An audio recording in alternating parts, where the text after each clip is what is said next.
आत्मदेव शर्मा रहते थे। बड़े प्रकांड विद्वान, ब्राह्मण वृत्ति से ही अपनी जीविका चलाते थे। और इनकी एक धर्म पत्नी थी श्रीमती धुंधली देवी जी। अरे महाराज, भयंकर झगड़ालू। और पंडित जी इतने सीधे स्वभाव के कि उन्हीं से अपना जीवन यापन करते।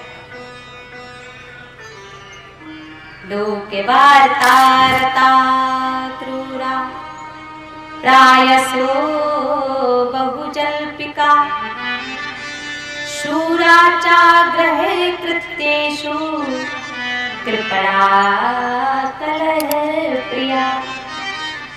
महाराज इतनी भयंकर झगड़ालू कि जब तक पड़ोसन से लड़ाई ना करवाते या खुद ना कर ले तब तक को महाराज भोजन ही हजम नहीं होता है।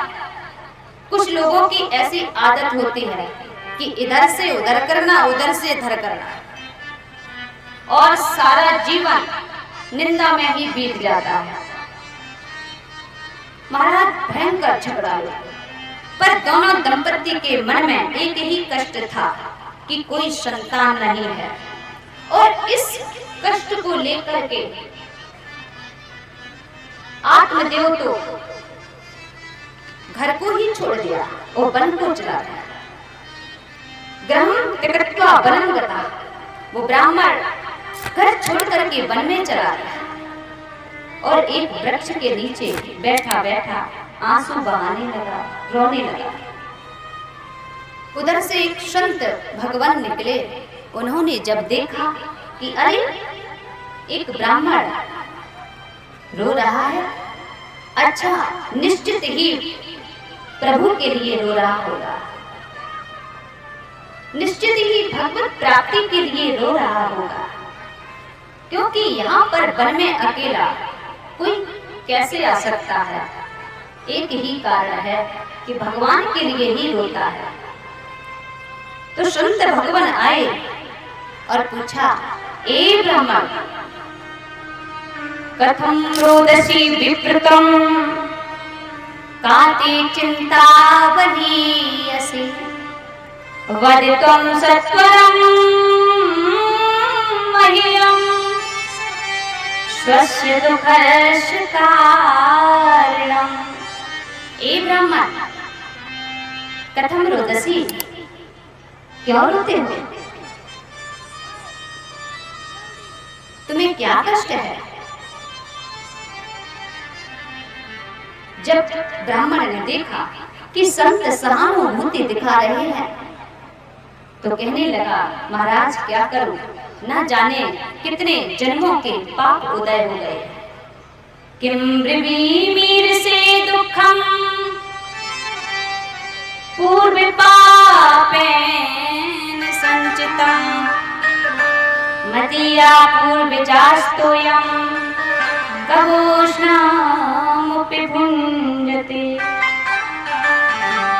महाराज, न जाने कितने जन्मों के पाप उदय हो गए। जब भी पूर्वजों को जल देता हूँ तो उनकी आंखों में आंसू आ जाते हैं, क्योंकि मेरे बाद कोई जल देने वाला नहीं है। महाराज, घर में भगवान का दिया हुआ सब कुछ है, पर एक भी संतान नहीं है। घर में गाय पाली हुई है, उस गाय ने भी किसी बछड़े को जन्म नहीं दिया। घर में एक वृक्ष लगा हुआ है, उस वृक्ष में भी कोई फल नहीं आता। महाराज, ये मेरा दुर्भाग्य नहीं तो क्या है? संत ने सोचा, राम राम, मैंने तो सोचा भगवान के लिए रो रहा होगा, ये तो बेटा के लिए रो रहा है। अरे राम राम। तो संत ने कहा,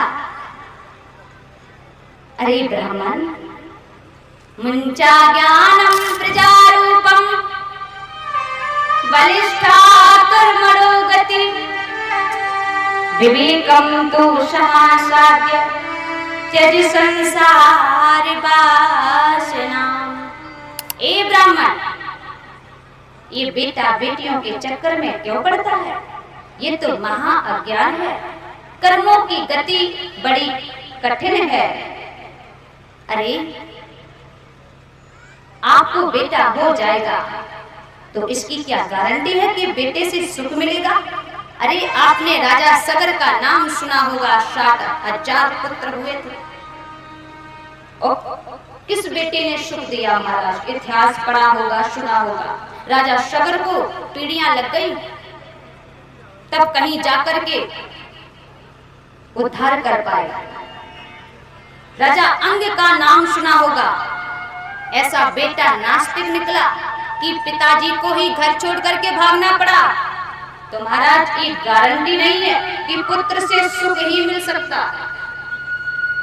और महाराज कोई तो इसी पर निर्भर रहते हैं कि बेटा मुक्ति दिलवा देगा, छोड़ दो आशा, अपनी मुक्ति का जतन यतन खुद ही करो जीते जी। बेटे के भरोसे या बेटी के भरोसे मत रहो। ब्राह्मण संत ने कहा, अरे भगवान जिस स्थिति में रखते उसी स्थिति में रहना चाहिए तुम्हें। एक बार क्या हुआ कि एक नाथ जी महाराज विठल नाथ जी के मंदिर में दर्शन करने आए। तो एक नाथ जी महाराज को भगवान ने बड़ी सुंदर पत्नी दी थी। तो एक नाथ जी महाराज कहते हैं, हे विठल, आपकी बड़ी कृपा है मेरे ऊपर, आपने पत्नी का संग नहीं सत्संग दिया है, बड़ी कृपा है आपकी। और उसी समय उसी मंदिर में भक्त तुकाराम भी दर्शन करने आ गया। और तुकाराम की पत्नी तो बड़ी कर्कशा थी, लेकिन तब भी तुकाराम कहते हैं विठल से, विठल आपकी बड़ी कृपा है, आपने बड़ी ही सुंदर पत्नी दी, आपने जी झगड़ालू पत्नी देकर के मेरा कल्याण कर दिया। क्योंकि अगर आपने सुंदर पत्नी दी होती ना तो मैं हर वक्त हर समय उसी के पीछे लगा रहता। मेरा तो झगड़ालू पत्नी मिलने पर ही भला है, बड़ी कृपा है महाराज। तो एक संत को अनुकूला पत्नी मिली, दूसरे को प्रतिकूला पत्नी मिली, फिर भी दोनों महात्मा अपनी अपनी परिस्थिति में संतुष्ट हैं। और महाराज जब नरसिंह मेहता की पत्नी की मृत्यु हुई तो उन्होंने तो गजब कर दिया। बोले महाराज भलम थयुम भागी जंजाल सुखे भजीसुम श्री गोपाल। बोले अच्छा रहा कि जंजाल छूट गया, अब तो बड़े निश्चिंत से श्री भगवान का भजन करूंगा। अब देख लो जी, एक संत की पत्नी अनुकूला, दूसरे की प्रतिकूला और तीसरे की तो संसार छोड़कर चली गई। और तीनों महात्मा अपनी अपनी परिस्थिति में संतुष्ट हैं, प्रसन्न हैं और भगवान का उपकार मानते हैं। तो सच्चा वैष्णव, सच्चा भक्त वही है जो भगवान की कृपा का हर स्थिति में अनुभव करता रहता है। आप सोचो, कभी आपके जीवन में थोड़ा सा कष्ट आ जाता है तो आप भगवान को दोषी समझने लगते हो, आप भगवान से शिकायत करने लगते हो। अरे मैं तो इतनी पूजा करता हूँ, इतनी भक्ति करता हूँ, तब भी देखो मेरे जीवन में कष्ट ही कष्ट भर दिया, मैं कोई पूजा नहीं करूंगा। अरे भगवान आपकी भावना को समझते हैं, वो तो अंतर्यामी है। तुम्हारे हित में क्या है, तुम्हारे हित में क्या नहीं है, मेरे प्रभु जानते हैं। आज तुम जो चीज मांग रहे हो वो आपको नहीं पता कि आगे चलकर के कितना कष्टदायक होगा आपके लिए।